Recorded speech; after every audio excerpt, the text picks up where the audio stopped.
और ये साहब रेकोडेक पाकिस्तान के लिए एक गेम चेंजर कहा जाता है और एक अरसे से यहाँ पे सियासत का शिकार होता रहा। पाकिस्तान पर जुर्माना आयद किया गया आलमी सालसी के अंदर। अब ये जो पेशरफ्त हुई है ये पाकिस्तान के लिए कितनी अहम है और ख़ास तौर पे इस मंसूबा का मुस्तकबिल अब क्या नज़र आ रहा है आपको? देखें, ये तो बहुत बड़ी बात है क्योंकि बात है, मैं इस मनसूबे को ज़ाती तौर पे जानता हूँ। 1994 के आसपास ये मुआहदा हुआ था और जाम यूसुफ साहब उस वक़्त वज़ीर इंडस्ट्रीज़ होते थे और माइनिंग होते थे, और फरीदुद्दीन अहमद ज़ई जो थे ये उस वक़्त सेक्रेटरी इंडस्ट्रीज़ होते थे। और ये मुआहदा था पाया था ऑस्ट्रेलिया की एक फर्म है BHP उसके साथ, और उस मुआहदे का ये था कि 25% जो है वो गवर्नमेंट ऑफ बलूचिस्तान को मिलेगा और 75% जो है वो BHP ले जाएगी। और इसके लिए मैं ज़रा वजाहत कर दूँ, लोग अक्सर औकात हमारे यहाँ जाए कहते हैं बुनियादी तौर पर ये जो गोल्ड माइन होती है ये एक बहुत बड़ा एरिया होता है जो ज़मीन सरफेस होता है और मिट्टी के ढेरों की तरह होता है। उससे आप ये तो कर सकते हैं कि दीवारें लेप सकते हैं और काम कर सकते हैं, लेकिन आपसे सोना निकालना या चांदी निकालना ये बहुत टेक्निकल सा काम है। तो इसलिए उन्होंने 25 को सारी लागत उनकी थी, सर्वे वर्वे आप चीज़ करना था। तो 96 के अंदर, जिस वक्त 97 के अंदर वहाँ पहुँचा हूँ मैं जागी में, तो मैंने इस BHP के हेड से पूछा कि 3 साल से तुम यहाँ कर क्या रहे हो, क्या तुम संदक यहाँ पर तुम बनाओगे? तो उसने कहा कि if we had to explore another संदक we could have shifted much earlier, हम चले जाते अगर हमने संदक ही निकालना था। तो मैंने कहा फिर उसने कहा this is going to be the world's first और second biggest mine, gold mine of the world जिसे कहते हैं, कि दुनिया की ये पहली या दूसरी नंबर पे होगी। उसके बाद हुआ ये कि उन्होंने काम करते रहे फिर उसके बाद हमारे यहाँ काफ़ी सारे लोग जो हैं वो जिसे कहते हैं ना चैंपियन बनने की कोशिश करते हैं। मैं कल बैठा हुआ था गवर्नर अमानुल्लाह यासिन ज़ई साहब के पास, बड़ी तफसीली इनसे बात हुई इस मामले के अंदर। वो उस वक्त हाई कोर्ट के जज थे और उनके सामने बाकायदा कंपनी के केसेस वगैरह पेश हुए थे और बाकायदा उन्होंने और आप सोचें कि 45 सफ़े की पिटीशन थी, लेकिन हज़ारों सफ़े की उन्होंने जाके उसके सामने रखी थी कि ये चीज़ें हैं और इसके ऊपर आप फैसला करें। लेकिन बहुत लोगों को जल्दी थी। नवाब रईसानी जो है उनका एक रोल है, क्योंकि ज़ाहिर बात है वो समझते थे कि इसको दोबारा हम करेंगे, और उसके अंदर मैं नहीं किसी बंदे की नीयत पे शक नहीं करना चाहता, लेकिन उस एग्रीमेंट के बारे में उन्होंने एक ख़ास रोल अदा किया था। फिर जस्टिस इफ्तिखार चौधरी इसके अंदर बहुत बड़े जिम्मेदार हैं कि उन्होंने समझा था कि शायद पाकिस्तान के अंदर शायद इतनी बड़ी टेक्नोलॉजी आ गई है कि हम पता नहीं क्या करें। देखिए उस्मान साहब, सऊदी अरब से में तेल है, UAE में तेल है, कतर में तेल है। अगर वो आज से 50 साल पहले कहते कि नहीं हमने तेल निकालना है, तो वो तेल तो ज़्यादा उनके लिए सिर्फ चूल्हे में आग लगाने के काम आता और तो किसी काम में नहीं आया। आरामको आई, उन्होंने उसको भी माला माल किया और ख़ुद भी वो माला माल हुए। और आज देखें क्या सूरत हाल है, जहाँ जिसके बाद जो टेक्निक आप होता है वही करता है। आप अपना बाग जो है किसी ऐसे काम वाले बंदे को देते हैं जिसको माली का काम आता हो। आप कहेंगे नहीं मैं खुद ही गोडी कर सकता हूँ, किताबें पढ़ पढ़ के देखता हूँ। तीसरा रोल इसमें समर मुबारकमंद साहब का था। उन्होंने बड़ी बड़ी तकरीरें, आपको याद होगा, बड़ी बड़ी तकरीरें की थी। इसके ऊपर हुआ था कि 2011 में इसका लाइसेंस उन्होंने कैंसिल कर दिया और कहा कि हमने ये, फिर उसके बाद 2011 में पहले नेगोशिएशन करते रहे को हम करने को तैयार हैं। फिर ये court of international court of जिसे कहते हैं वो जो मीडिएशन उसमें चले गए।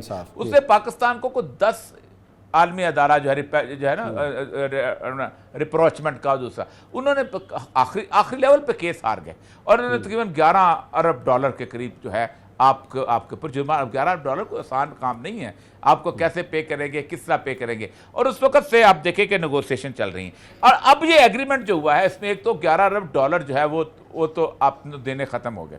उसके बाद $10 अरब जो और इन्वेस्ट करेंगे। लेकिन सबसे अच्छी बात यह है कि जब मैं आज अपने बलूचिस्तान के दोस्तों से भी कहता हूँ, मैं यहाँ कोयटा में बैठा हूँ, सुबह से मैं उनसे कह रहा हूँ कि ये पाक बलूचिस्तान के एग्रीमेंट से, पुराने एग्रीमेंट से भी ज़्यादा उसमें आया है। अब देखें साहब, ये जो सूरत हाल है कि ये जो उन्होंने ये कहा है कि 50% जो है वो गवर्नमेंट ऑफ पाकिस्तान ओन करेगी और 50% जो है वो ये ओन करेंगी। और उसके साथ साथ ये है कि एक 35% जो है ये एक स्पेशल पर्पस कंपनी होगी जो बलूचिस्तान की ओन करेगी, उसके अंदर से 50% में से, और 15% जो है वो उन्होंने कहा है कि वो एक बलूचिस्तान गवर्नमेंट प्रॉमिस जो है वो। तो बलूचिस्तान गवर्नमेंट को ओवरऑल मिला के को 30% के करीब इसके अंदर शेयर मिल जाएगा।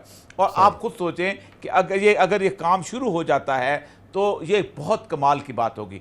ये जो नोशकी शहर है, इससे अगर आप ईरान की तरफ जाएं तो आप पूरे का पूरा इलाका जो है वो सैंड ड्यून्स का इलाका है।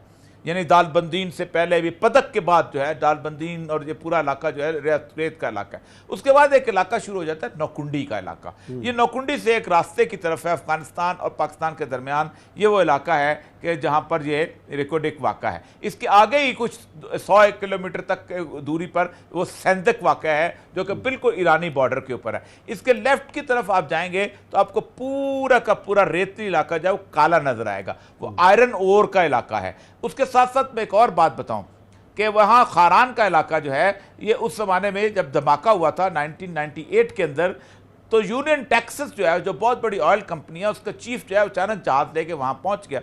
तो आके उसने कहा कि मैं वहाँ जाना चाहता हूँ, सिक्योरिटी की वजह से लोग जाने दे रहे थे। तो हमने उनसे पूछा कि आप आए क्यों हैं। उसने कहा मेरे सैटेलाइट ने रिपोर्ट किया है कि तकरीबन 50 प्लेसेस से ऑयल जो है वो ऊज हुआ है इस इलाके से, तो यहाँ इसके तो ऑयल के रिजर्वायर हैं। तो आज से मैं आपको पहले बताऊं कि आज से तकरीबन 40 साल पहले जनरल महबूबुल हक साहब होते थे, एक बहुत बड़े जैसे कहते हैं इकोनॉमिस्ट। महबूबुल हक साहब जो थे, उन्होंने जो 60 का प्लान बनाया था जिस पर कोरिया आगे बढ़ा था, उन्होंने कहा था कि Balochistan is the California of Pakistan, और बहुत सही बात की थी कि बलूचिस्तान के रिसोर्सेज और बलूचिस्तान के वो सारे वसा, इसीलिए उस दिन से आप देखें कि बलूचिस्तान को मुस्तकिल डिस्टर्ब रखने की एक कोशिश की जाती रही है, खा वो एस्टेब्लिशमेंट की तरफ से की जाती है, खा वो किसी और के हाथ में खेले हैं, कुछ किए हैं। ये एक बहुत बड़ी, मैं किसी पे इल्ज़ाम नहीं लगाना चाहता हूं, लेकिन जो 11 साल इस मुल्क के अंदर ये काम रुका है, आप सोचें इस 11 साल में इस मुल्क की तकदीर बदली जा सकती थी।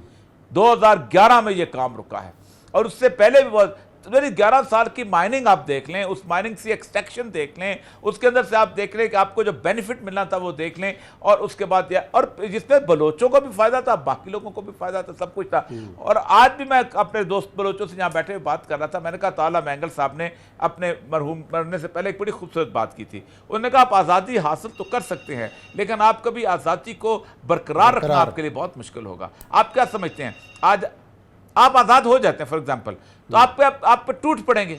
पहली बात तो कि ईरान की सूरत हाल जिस किस्म की है, ईरान में जिसका क्या वो आप अपने मुल्क के साथ एक खास किस्म की ऐसी मूवमेंट को चलने देगा, वो तो कुर्दों को नहीं चलने दे रहा।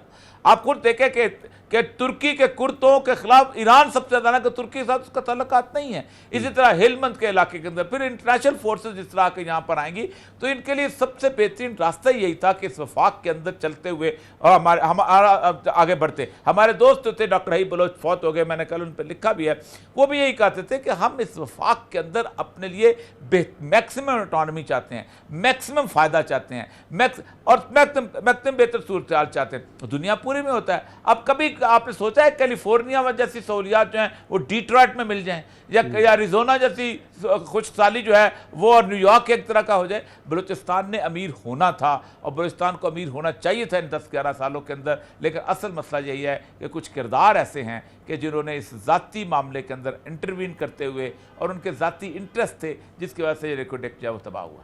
अच्छा, सिर्फ रेकोडेक ही नहीं, और भी बड़े अहम जो ऐसे मंसूबे हैं, स्टील मिल देख लें, उसके साथ क्या हुआ? जी हाँ, जी हाँ, जी हाँ, यही मामला तो है, बदकिस्मती है हमारी। थरकोल को देख लेना, थरकोल, सारे ऐसे मंसूबे सियासत की बीन चढ़ गए, जाती मुफाद की बीन चढ़ गए, और नुकसान पाकिस्तान का हुआ। मैं आपको बताऊं, हमें गुलाम इसाक खान साहब कहते थे कि मैंने अयूब खान को, जिस वक्त ये फैसला हो रहा था, 2 फाइलें पड़ी हुई थी। एक फाइल थी तरबेला डैम की और एक फाइल थी कालाबाग डैम की। तो अयूब खान चूंकि हरिपुर हज़ारा का था, तो चाहता था कि उसका इलाका डेवलप हो, तो सब कुछ हो, तो उसने हरिपुर हज़ारा की फाइल पे साइन करने लगा। तो गुलाम इसाक खान ने कहा, मैंने अयूब खान से कहा, अगर तुमने आज पहले तरबेला बना लिया तो सारी ज़िंदगी कालाबाग नहीं बना सकोगे। और आज उस शख्स की बात कितनी सच साबित हुई, कितनी सच साबित हुई, बस सिर्फ इस बात के लिए कि वो जब वहां से उठ के, और ये अयूब खान का इतना गलत फैसला था। 1000 उसकी चीजें भी, 1000 उसकी गिन लिए जाएं कि उसने नहरें बना दी, उसने वो कर दिया, उसने सिस्टम बना दिया, लेकिन ये ऐसा फैसला है कि जो पाकिस्तान को आइंदा सालों में खुशहाली का शिकार कर सकता है। और उससे एक पॉलिटिकल सूरत हाल पैदा कर। हर प्रोजेक्ट में उस्मान साहब आप सोच नहीं सकते, हर प्रोजेक्ट में हमने ऐसा किया है। मैं एक छोटी सी मिसाल आपको दूं, यहाँ पर हमारे एक होते थे बहुत बड़े अपना क्या नाम है उसके कंस्ट्रक्शन वाले, तो मुल्तान रोड चौड़ी हो रही थी, तो उसका प्रोजेक्ट दे रहा था वर्ल्ड बैंक। वो वहां बैठे हुए थे, तो एक ज्वाइंट सेक्रेटरी के पास गए तो उन्होंने कहा अगर आप मुझे 7 जगह दे दें और इलाका दे दें तो मैं इसी पैसे के अंदर ये रोड डबल करके आपको दे दूंगा। जानान आगा ठेकेदार थे, बलूचिस्तान का ठेकेदार था। तो उसने कहा अगर मैंने इसकी अप्रूवल देने के लिए मैंने जाना था वर्ल्ड बैंक, अमेरिका का टूर करने जाना था, और अमेरिका का टूर अगर मैं ये दोबारा हुआ तो शायद मैं ट्रांसफर हो जाऊं, मेरा टूर मारा जाए। एक टूर मारने के लिए आप देखें उसने इस कौम का कितना नुकसान किया। और मैं अब हमेशा कहता हूं कि पाकिस्तान की तबाही और बर्बादी के अंदर रास्ता दिखाने वाले टॉर्च बीरर जो है ब्यूरोक्रेट, ये बताते हैं कि इस तरह करो। मतलब फॉर एग्जांपल किसने किया होगा ये एक कैंसर, इसने क्या होगा सर दोबारा करते हैं, चल पता नहीं उन्होंने कितने पैसे लिए होंगे। बहरहाल बदकिस्मती, अल्लाह ताला इनको हदायत दें। या ब्रेक लेते हैं, ब्रेक के बाद आएंगे और अहम इशू है इमरान खान साहब की हुकूमत और आज़ादी सहाफ़त, मामला क्या है और न्यूज़ क्यों टारगेट किया जा रहा है, इस पर करेंगे बात ब्रेक के बाद।